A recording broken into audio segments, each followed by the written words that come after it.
Donc, depuis 16 ans, nous avons permis de financer 17 salles de classe qui permettent environ à 900 enfants de s'asseoir sur les bancs de l'école. Le deuxième projet, c'est la gestion d'un centre de formation à la couture pour les jeunes femmes. On a ouvert ce centre en 2002 qui permet chaque année environ une cinquantaine de jeunes femmes, cette année 47 exactement, de suivre une formation au métier de la couture qui dure 3 ans et qui leur permet d'obtenir un diplôme qui est reconnu par l'État et qui leur permet ainsi de s'insérer sur le marché du travail.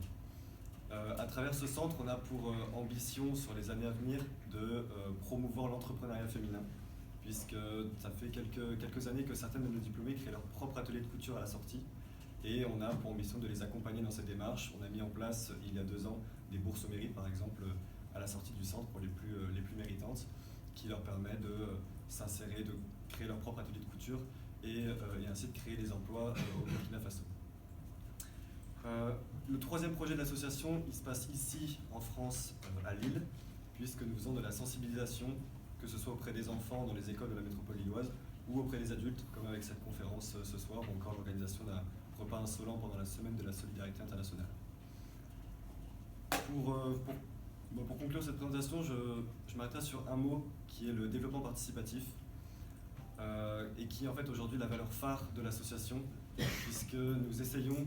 autant qu'on peut dans tous nos projets que nous menons sur place au Burkina, d'impliquer les populations locales afin qu'à terme ce soit eux qui reprennent nos projets et qu'on puisse se retirer afin que les projets perdurent d'eux-mêmes. Donc c'est vrai que ce soit dans la construction de salles de classe, dans la mise en place de nos petits projets annexes tels que la distribution de lampes solaires ou la mise en place de jardins pédagogiques, nous essayons au maximum d'impliquer les populations locales, de vérifier leur motivation afin qu'ensuite ils reprennent le projet.